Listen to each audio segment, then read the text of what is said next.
My brother Logan stood at the head of the conference table, his face twisted in a mask of calculated outrage. He slammed his palm down so hard the glass water pitcher rattled, sending a sharp vibration straight through my chair. "You are a greedy, soulless vulture, Eleanor," he screamed, his voice cracking with theatrical emotion.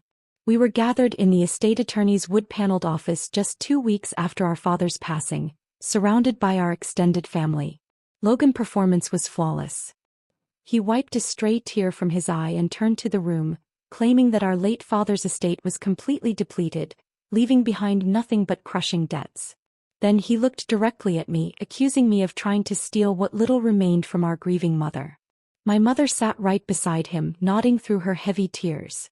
She looked at me with absolute disgust before loudly declaring to the entire room that I was dead to this family. The aunts, uncles and cousins immediately began to mutter in agreement, casting judgmental, icy glares in my direction. They saw exactly what Logan wanted them to see: a heartless, money-hungry daughter kicking her family while they were down. But while Logan thought he had successfully executed the perfect public execution of my character, I remained perfectly calm. I didn't yell, I didn't cry, and I didn't defend myself. I just sat quietly with my hands folded over a thick, bound leather folder in my lap. Inside that folder lay a devastating reality Logan didn't know I possessed: a comprehensive financial trail that proved he had systematically siphoned millions from our father's accounts. He thought he was burying me, but he had no idea he was handing me the shovel. Before I tell you how a brother could do this to his sister, I want to take a brief moment to welcome you. If you've ever had to stand completely alone against the people who were supposed to love you, please consider subscribing to the channel and sharing your perspective in the comments below. Your support helps ensure these testimonies reach those who need comfort and clarity. Now, looking back at that conference room, I realized Logan truly believed his own lies. He honestly thought his golden child status made him invincible. But to understand why that moment broke something in me forever, and how we reached this boiling point, I need to take you back to the very beginning. To truly understand how my own family could turn on me so viciously, you have to understand the rigid, unforgiving hierarchy of the Vance household. Our home looked perfect from the outside: a manicured lawn, a large brick house, and a prominent family name in our regional community. But inside, the emotional atmosphere was dictated entirely by my older brother Logan's moods. I grew up as Eleanor Vance, the systematically ignored daughter, while Logan was the undisputed golden child. Our father, Richard, owned a highly lucrative regional logistics company that provided us with immense material comfort, but wealth couldn't buy a single drop of genuine emotional equity for me. Our mother, Martha, dedicated her entire existence to ensuring Logan comfort, status, and happiness, shielding him from any form of real-world accountability. From a very young age, Logan could do absolutely no wrong in her eyes. His academic failures were quietly swept under the rug, his volatile tantrums were rewarded with expensive gifts just to placate him, and his growing arrogance was constantly praised by my parents as a sign of natural, masculine leadership. On the other hand, I was treated as little more than a seasonal inconvenience. I was the afterthought whose only accepted purpose in the household was to avoid causing trouble, blend into the wallpaper, and assist with chores or heavy administrative data entry for the family business without a single word of complaint. My parents constructed a deeply toxic false narrative where Logan was the brilliant chosen heir destined for greatness, and I was the ungrateful, expensive burden who should simply be quiet and grateful for survival. The psychological tension in our house grew heavier with every passing year, as Logan grew up believing he was entitled to the entire world, while I was explicitly taught by my parents to expect absolutely nothing from them. I spent my childhood begging for just a fraction of the warmth they showered on my brother, constantly wondering what was wrong with me. But as we transitioned from childhood into young adulthood, the quiet emotional neglect hardened into something far more dangerous. The subtle rejections morphed into an overt, calculated pattern of financial and emotional abuse that finally forced me to realize I was entirely on my own, setting the stage for a conflict that would tear our family completely apart. As we entered adulthood, the disparity between how Logan and I were treated shifted from emotional neglect to blatant financial exploitation and cruelty. The definitive turning point occurred during the spring of my senior year of high school. I had worked myself to the bone to be accepted into an elite university's prestigious accounting program. I remember sitting at the kitchen table, proudly sliding my official acceptance letter toward my father, my heart pounding with validation. My father barely glanced at the paper before sliding it right back to me. "We've looked at the numbers, Eleanor," he said coldly, clearing his throat without looking me in the eye. "The family logistics business is going through a very difficult patch right now. We simply can't afford to contribute a single dime to your education. You'll have to figure it out yourself." I swallowed the lump in my throat and chose to believe him, assuming the family was truly struggling. But the illusion of their financial hardship didn't last long. Exactly 3 weeks later, my parents threw a massive catered dinner party to celebrate Logan's graduation from a private high school where his grades were so abysmal he had barely passed. In front of all our assembled relatives, my mother proudly handed Logan a gold-wrapped box containing the keys to a luxury high-rise condo downtown, fully paid for by my parents. If that wasn't enough, my father stood up, raised his champagne glass, and announced they were funding a lavish 2-month European vacation for Logan so he could find himself before entering the real world. The blatant injustice was a suffocating weight, but I refused to let it break me. I took out student loans and worked 3 separate jobs: waiting tables at a campus diner, cleaning corporate offices at night, and inputting numbers for a local tax firm. I survived on caffeine and less than 4 hours of sleep a night, all while keeping my grades high enough to maintain my academic scholarships. When graduation day finally arrived, I was named valedictorian of my accounting class. I stood on the stage scanning the crowd for my parents' faces, but their seats were entirely empty. When I called my mother afterward, she offered a flat, dismissive excuse. "My migraine was just too severe to handle the graduation traffic, Eleanor. Logan stayed home to look after me." Yet the very next weekend her migraine was miraculously gone. My parents spent thousands of dollars throwing a lavish backyard gala for Logan to celebrate his latest failed business venture, a custom clothing line that went under in less than 6 months. The deep-seated gaslighting I endured during those years was brutal. Whenever I tried to ask for basic fairness, my mother would twist the narrative, calling me a bitter, jealous daughter who envied her brother's potential. They wanted me to believe I was completely worthless, but their cruelty backfired. It forced me to quietly build an independent fortress they knew absolutely nothing about. What my family never realized was that by completely cutting me off financially and emotionally, they had inadvertently handed me my greatest asset. Because I had absolutely no safety net to catch me, failure simply wasn't an option. I poured every ounce of my inner pain and silent determination into my career, eventually becoming a fiercely dedicated senior forensic accountant. By the time I turned 32, I had achieved what my family thought was entirely impossible for a woman like me. I became a partner at a top-tier financial investigation firm that specialized in corporate fraud, asset recovery, and dismantling sophisticated white-collar crime. My daily life revolved around tracking hidden money trails across international borders, exposing complex webs of shell companies, and pulling down the curtains on wealthy criminals who thought they were far too smart to ever get caught.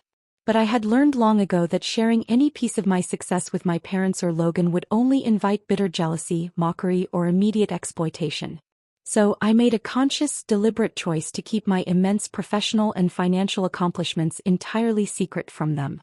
Whenever they begrudgingly asked what I did for a living during our brief holiday phone calls, I kept my answers incredibly vague and mundane.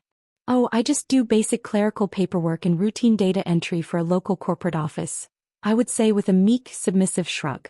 Because they viewed me through the permanent, unyielding lens of an incompetent, low-achieving scapegoat, they easily swallowed the lie without a single follow-up question.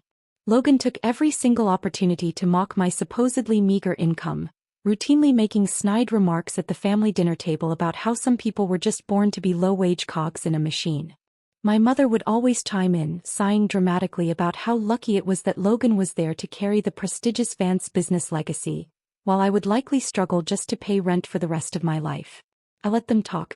I sat there completely unbothered, quietly sipping my water, while in reality, I had already purchased a beautiful home entirely in cash, and my personal investment portfolio was reaching 7 figures.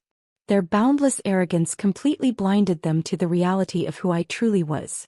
They looked at me and saw an easy target, an emotional punching bag they could manipulate at will. But they had no idea that my specific professional skill set made me the single most dangerous person alive to a liar like my brother. I knew exactly how to read the hidden stories that financial numbers tell, and I knew that greed always leaves a digital footprint. As the silent tension in our family continued to bubble beneath the surface, an unexpected phone call from a relative threw a massive wrench into their carefully constructed narrative, dropping a bombshell that changed everything. Amidst the suffocating toxicity of my immediate family, there was one person who served as my emotional anchor and connection to reality: my Aunt Evelyn. Evelyn was my father's older sister, a sharp, dignified woman with a brilliant mind for business who had cut ties with my mother and Logan decades ago.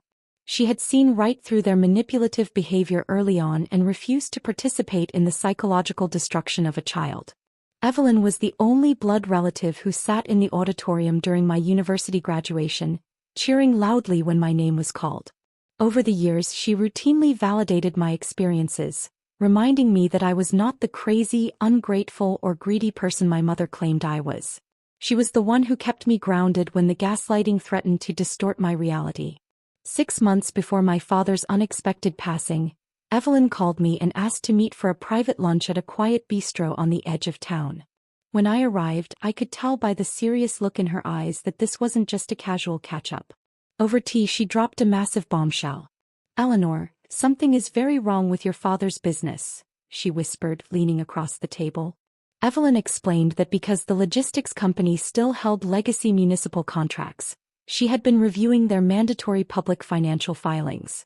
The company was generating record-breaking profits, the highest in its 30-year history.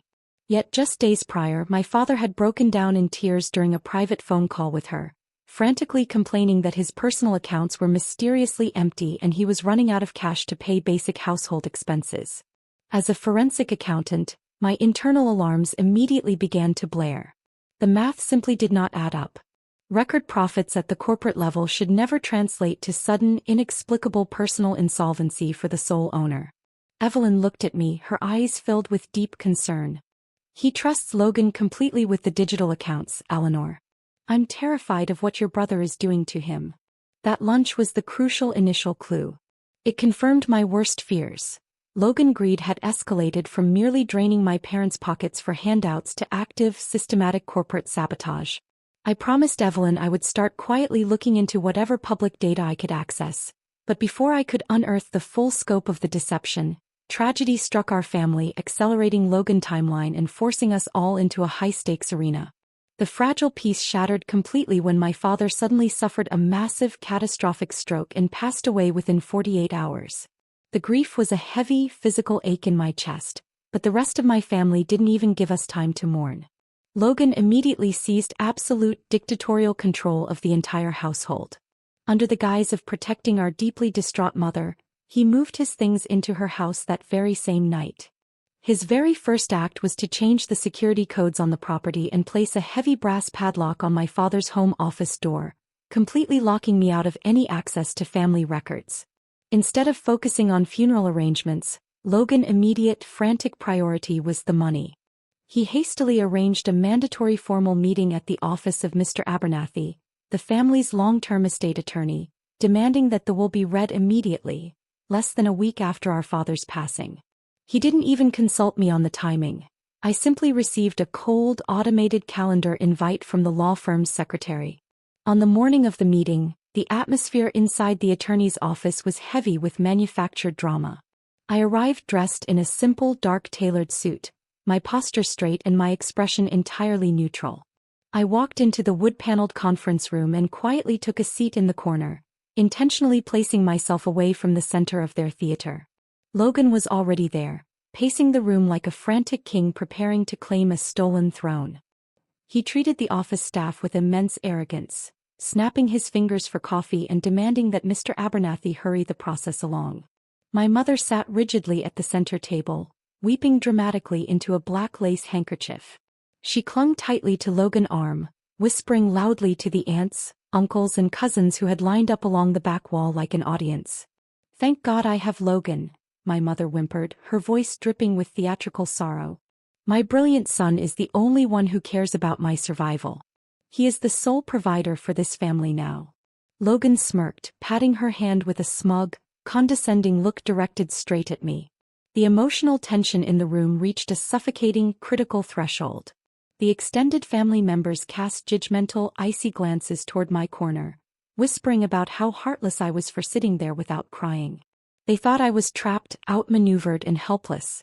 But as the heavy oak door clicked open and Mr. Abernathy entered the room holding the sealed probate documents containing my father's final wishes, I slowly reached into my bag. Logan thought he was about to finalize his greatest triumph, completely oblivious to the fact that he was walking directly into an inescapable trap. Mr. Abernathy cleared his throat, the sound incredibly loud in the suffocating silence of the room. He adjusted his reading glasses and looked down at the official documents. Pursuant to the final wishes of Richard Vance, the attorney began, his voice flat and professional, all remaining liquid assets, corporate investments and personal real estate holdings are to be divided in equal shares of exactly 50% each between his son Logan Vance and his daughter Eleanor Vance. The words had barely left his mouth when Logan launched his calculated strike. He slammed both palms down on the polished mahogany table, the violent impact echoing like a gunshot through the room. "Stop right there, Abernathy. This is an absolute farce," Logan roared, intentionally interrupting the legal reading. He reached into his leather briefcase, pulled out a thick stack of printed papers, and threw them aggressively across the table. They scattered across the glass, sliding toward the aunts, uncles, and cousins. "That will is completely irrelevant because there is no money left to divide," Logan shouted, his face turning an angry shade of crimson. "Look at those primary bank statements. Our father's main accounts hold less than $20,000. The business is hollowed out." He turned his body completely, pointing a trembling, accusatory finger directly at my face. "And we all know exactly why it's empty. You greedy, soulless vulture. You've been whispering in Dad's ear for years, convincing a sick, dying man to sign off on fraudulent personal loans to fund your hidden lifestyle. You drained his life's work while he was too weak to defend himself." The room erupted. My mother buried her face in her hands, letting out a loud, theatrical sob that filled the space. "How could you, Eleanor?" she wailed, rocking back and forth. "Your father is barely cold in the ground and you're here to rob his widow? You are a heartless, cold-blooded thief. All you have ever cared about is cash." The extended family immediately joined the assault. My Uncle Charles shook his head in disgust, muttering about how rotten I was, while my cousins cast icy, judgmental glares at me as if I were a criminal. The collective weight of their public humiliation was designed to completely crush my spirit and force me to run away in shame. They wanted a public execution of my character, and they believed they had achieved it. Internally, my heart hammered against my ribs, a sharp pang of raw pain shooting through me as I watched my own mother champion my destruction. But outwardly I maintained absolute, unyielding control. I did not scream, I did not cry, and I did not utter a single word in self-defense. I slowly stood up, packed my fountain pen into my purse and picked up my leather folder. I looked Logan dead in the eye, seeing the desperate, shaking panic hidden beneath his aggressive bravado. Without giving them the satisfaction of a reaction, I calmly turned my back on their insults and walked out of the room, letting the heavy oak door click shut behind me. They thought I was leaving in utter defeat, completely unaware that their public betrayal had just sealed their own fate. Walking out into the crisp afternoon air, I didn't shed a single tear. The deep, agonizing pain of their betrayal didn't break me. Instead, it crystallized into a cold, clinical determination. Logan had spent his entire life believing his own hype as the untouchable golden child, but in his boundless arrogance he had made one catastrophic, fatal mistake. He had completely failed to thoroughly read the original estate administration paperwork. If he had, he would have realized that our father had officially appointed me as the primary co-executor of the entire estate alongside Mr. Abernathy, a legal designation that Logan had completely ignored because he viewed me as an incompetent, low-wage scapegoat. The very next morning I utilized my official legal rights as co-executor to bypass Logan entirely. I issued formal, binding demands to our father's primary financial institutions, requesting full, unredacted historical banking records, domestic wire transfers and internal corporate ledgers for the logistics company spanning the last 5 consecutive years. For 3 straight sleepless nights, the glowing blue light of my computer screen illuminated my home office. My extensive professional training as a senior forensic accountant took over completely. I built complex spreadsheets, cross-referenced routing numbers, and methodically mapped out the flow of every single dollar that had entered and exited my father's corporate accounts. The empirical data did not lie, and the numbers told a devastating story. I uncovered a systematic, highly illegal siphoning scheme that totaled exactly $4.2 million. The funds had been carefully layered through a series of automated monthly transfers, routed directly into an anonymous shell corporation registered in another state under the name Apex Holdings. A quick, definitive search of the state's official corporate registries revealed the smoking gun. The sole registered owner and authorized signee of Apex Holdings was none other than Logan Vance. As I dug deeper into the subledgers, the final piece of the puzzle fell into place. The stolen millions hadn't been invested. They had been instantly wire transferred out of Apex Holdings to cover massive underwater offshore sports gambling debts and a series of failed, highly volatile cryptocurrency schemes. Logan had literally gambled away our dying father's entire life savings, and then had the audacity to publicly blame me for the loss to protect his own reputation. My hands were steady as I printed out the certified bank records, the digital signatures and the undeniable wire receipts, binding them neatly into 20 identical folders. There were no legal shortcuts here, no emotional outbursts, just absolute, unassailable financial proof. The legal trap was now completely set, and it was time to bring the curtain down on the golden child's carefully constructed illusion. The climax of Logan manufactured reality unfolded exactly 1 week later at a formal dinner he had arrogantly organized in the private dining room of an upscale suburban country club. He had invited over 20 members of our extended family, aunts, uncles, and prominent cousins, under the guise of hosting a memorial tribute to our father. In reality, it was a coronation ceremony. He wanted to officially and publicly solidify his position as the new, undisputed patriarch of the Vance family legacy. I waited quietly in the hallway, listening through the heavy double doors as Logan stood at the head of the long linen-covered table. I heard the distinct clink of his crystal glass and his booming, self-important voice raising a toast to family loyalty, and his commitment to protecting our mother from the financial ruin I had supposedly caused. Just as the family raised their glasses, murmuring their agreement, I pushed the heavy wooden doors open and stepped into the room. The sudden silence was absolute. The room grew entirely cold as a wave of audible gasps and hostile defensive glares turned toward me. My mother immediately stiffened, her eyes narrowing in pure fury. Before Logan could open his mouth to order the country club security to remove me, I walked slowly and purposefully down the length of the long table. I maintained an entirely calm, unbothered expression. With clinical precision, I placed a bound, certified copy of my forensic audit report directly in front of every single aunt, uncle, cousin, and finally my mother. Without saying a word, I walked over to the media console at the side of the room. I connected my professional laptop to the ballroom's large digital projection screen, which Logan had set up for a childhood slideshow. With a single click, the screen flashed white, replaced by a massive, undeniable grid of official wire transfer records, routing numbers, and state corporate registry documents. Since Logan loves to discuss our father's missing money, I said, my voice echoing clearly and calmly through the sound system, I think it's time we look at exactly where it went.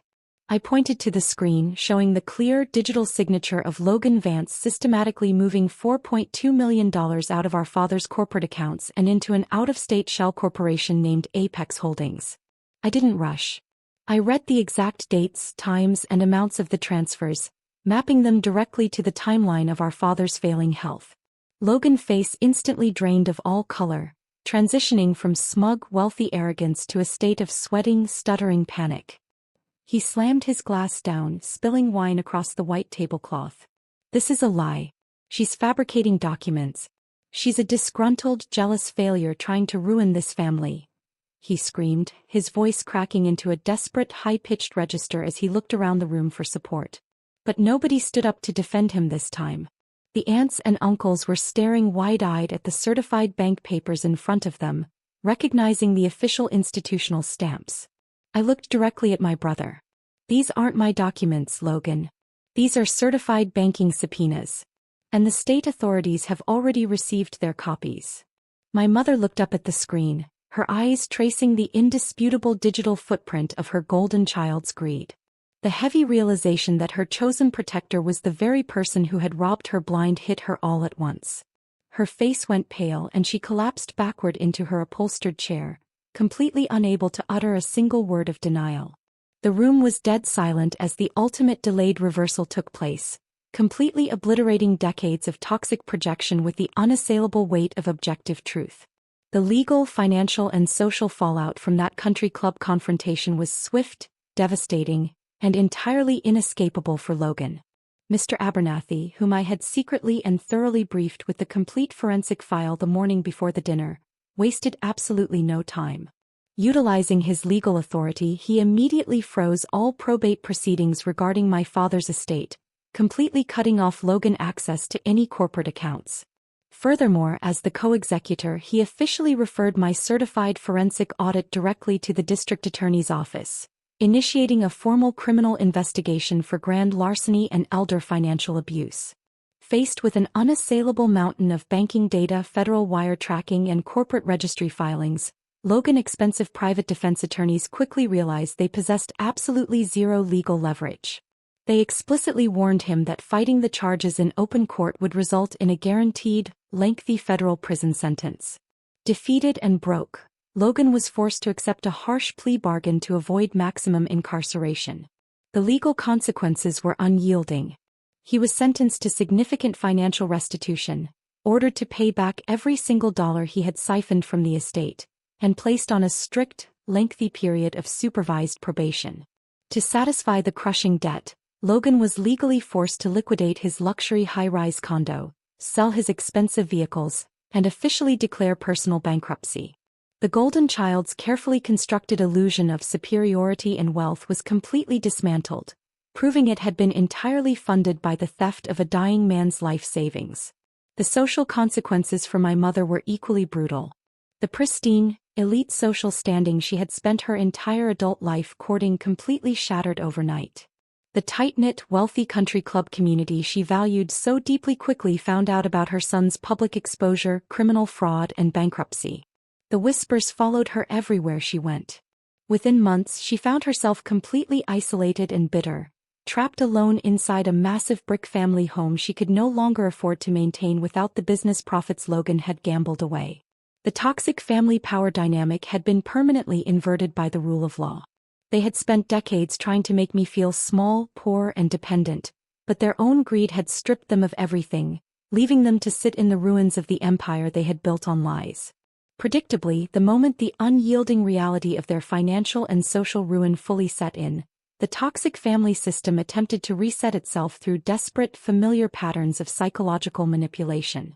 My mother, completely unable to cope with the loss of her pristine social standing and the hollow state of her bank accounts, began calling my phone incessantly. Her previous icy disgust miraculously dissolved into tearful, guilt-tripping voicemails. She claimed her health was rapidly failing under the immense stress of the legal proceedings, sobbing as she begged me to show daughterly compassion by dropping the estate's restitution demands or lending Logan the money to cover his extensive legal fees. Logan, too, underwent a pathetic transformation. The arrogant, booming voice that had publicly branded me a vulture was replaced by a flurry of sniveling, desperate emails. Dropping his superior posture entirely, he suddenly claimed he was a victim of a severe, uncontrollable gambling addiction, pleading with me as his younger sister to save him from total destitution. They even went so far as to enlist distant, extended relatives to pressure me, sending flying monkeys to argue that family should always stick together regardless of the mistakes made in the past. But I was no longer the desperate, eager-to-please daughter they had spent decades conditioning to accept blame and scraps. I was an independent woman who fully understood her own worth. I recognized their sudden influx of emotion for exactly what it was: a calculated attempt to pull the scapegoat back into the burning house to fix a fire they had ignited. I maintained absolute, ironclad boundaries. I did not reply to a single email, nor did I return a single call. I permanently blocked their numbers from my phone and directed all future correspondence strictly through my legal counsel, accompanied by an explicit formal warning that any further harassment would result in immediate restraining orders. I felt no anger, no malice, and no desire to argue. I simply felt an overwhelming sense of emotional detachment. I had completely outgrown their cycle of manipulation, and by refusing to participate in their drama, I finally stripped them of the power to ever hurt me again. 1 year has passed since the truth was brought into the light, and today my life has transformed into something entirely beautiful, defined by a quiet, unshakable victory and profound emotional freedom. As I sit out on the sunlit timber deck of my own home, holding a warm cup of tea, I listen to the gentle rustle of the trees and feel a deep sense of calm that I never knew existed during my chaotic childhood. Sitting across from me is Aunt Evelyn, her eyes crinkling with genuine pride as we share a light-hearted laugh. Surrounding us is a small, tightly knit chosen family of loyal friends and respected professional colleagues. People who see me, appreciate my mind, and value me simply for who I am, without any hidden agendas or transactional expectations. Having successfully recovered my fair, legally protected 50% share of our actual family inheritance, I chose not to waste it on empty displays of luxury or vanity. Instead, I poured a significant portion of those funds into establishing a dedicated scholarship and financial literacy foundation. It is designed specifically to help young women from broken, toxic, or underprivileged homes build independent careers, providing them with the tools and mentorship to secure their own financial freedom. Every time I review an application from a young woman determined to change her fate, I feel a profound sense of purpose. I have finally achieved an absolute, lasting peace, rooted in the liberating realization that I no longer have to beg for a seat at a table where I was never truly valued. The ultimate victory over a narcissistic, toxic family system isn't about watching them suffer, nor is it about seeking childish, vindictive revenge.